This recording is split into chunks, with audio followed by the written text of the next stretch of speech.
You recently started the procedure in the parliament of your country for the constitutional changes, but this didn't work out. So which is the situation now, and what are the next steps you are going to take? The procedure for constitutional changes has just started at the 18th of August in the plenary session. Before that, in July, we had a committee discussion.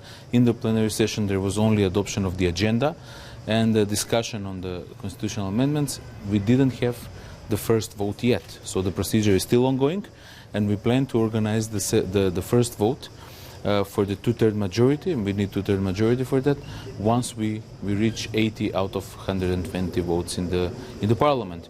That process is ongoing. We are in an open dialogue with all the parties, but also all the MPs individually. So I wouldn't say that the procedure has stopped. It is ongoing. It is just at the moment paused. At the moment, it is in the recess, waiting for the voting, which we plan to organize this year. So from what I understand, you're missing some votes for the two-third majority. How are you planning to proceed to get these votes? And do you have a plan B if you don't get these votes? What are you going to do, given that these constitutional changes are necessary for your European path? Our only plan is to succeed with the two-third majority vote, and we work on that plan solely. We communicate with all the MPs, and we plan in this upcoming period, a few months, to reach out to each individual MP, to talk to everybody, so to reach an agreement with at least one group from the opposition. Because, you know, this happened in the past with the Prespa agreement, so it's not that it will happen first time, and it's not that it cannot happen. Of course, it's not guaranteed. We are still at 73 votes of 73 in favor of the constitutional amendments. So I think it's a reachable goal to work on reaching the number of 80. How would we convince them? I think that every MP has an individual responsibility, but all the parties also have a responsibility to participate in the decisions important for the European Union accession of our country. It was like that for NATO, and we are very grateful that one group stood up and voted for this, because this helped us to join NATO. It is the same with the European Union now. Now, today, we are grateful to those people who have voted in favor of the Prespa agreement and its implementation to the Constitution, because today we are in NATO. At this geopolitical moment, when we have the Russian aggression in Ukraine, when we have Finland and Sweden, developed democratic countries who have reconsidered their neutrality policy to join NATO, we are already in NATO, and we've given support to that. This means that these difficult decisions are important, and I think that the two-third majority of the members of the parliament will understand that this responsibility of taking this difficult decision is for the better of the country. It's not for the better of the government, it's for the better of the country, and that they will support this, so we can reach out to our second strategic goal, and that is European Union membership. Are you considering early elections in case nothing works? We don't think that early elections are a solution to anything. To the contrary, we think that we have enough time to work on convincing the opposition in one part or in its entirety to support the constitutional amendments. Instead of going for snap elections, we should use this time for this difficult decision.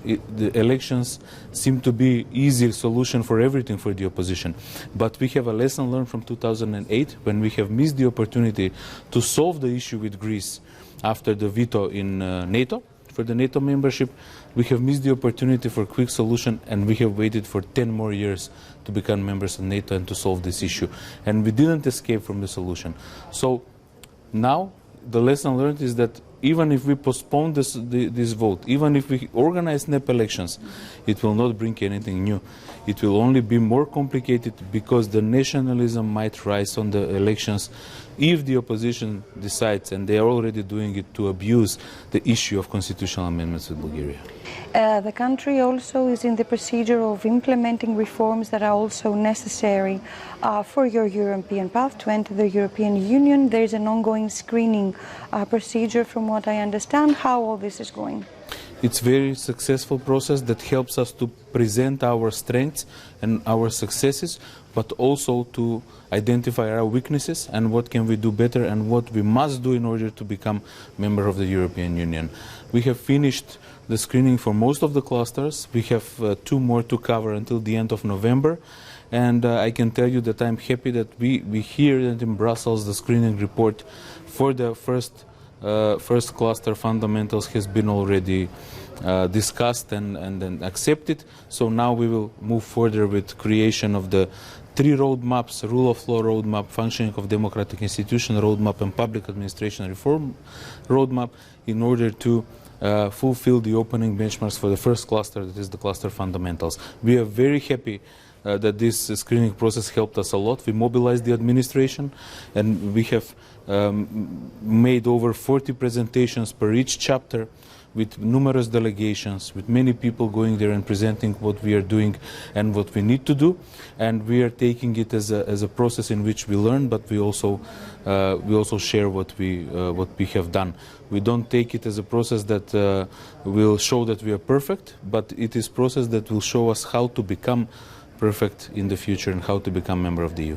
Do you think the war in Ukraine has created an urgency to fulfill the Thessaloniki agenda for the Western Balkans? It is pity that we waited for a war to make the momentum for enlargement of the European Union in Western Balkans, because it's a Thessaloniki promise from 20 years ago. But we are happy that there is a momentum, and we would like to grasp it. That only reminded the European Union that it is a union of values, that it is a peace project, and that Ukraine and Moldova are also part of the plan of the European Union, without forgetting the Western Balkan countries. We need to grasp this opportunity, but the EU must keep the enthusiasm, and we must keep the reform process. 2030 is a reachable goal. The President Michel said this. We have also listened today the State of Union of President von der Leyen. They don't think that it is an unreachable goal. To the contrary, they think that with vision, with hard work, and with leadership, we can reach this goal. This region has waited for too long, and now it's real time to grasp this opportunity and get into the EU, because we are surrounded by EU member states. And last, do you feel satisfied? Are you satisfied from the support of your neighbors that are already members, like Greece, for example, and Bulgaria, or not members, to your European path? Support of Greece is valuable, and this was a switch in our relations after the Prespa agreement. The support coming from Greece as allies in NATO, but also as the oldest EU member state in our region, for EU accession is very valuable and precious. So I think without that support, we couldn't have our enthusiasm to move forward, but also that gives Greece an opportunity and credibility to become a more influential leader of our region of Southeastern Europe. Speaking about Bulgaria, I think it's difficult to say because we had a few years of direct veto, in our opinion completely unjustified and unprovoked, and not based on the European standards and European values. But on the other hand, we see it as a reality. We have been through the process of negotiations with them. We have the package, we have the negotiation framework, we have the obligations on both sides, and this is the way how to solve our differences. Through diplomacy, through negotiations, and through solutions of difficult issues. I think that both North Macedonia and Bulgaria belong to the European Union, and I think that it is also in the interest of Bulgaria to support us further and more. And I believe that our friendship will develop after we overcome these misunderstandings. Thank you very much for this discussion. Thank you for the questions and interest.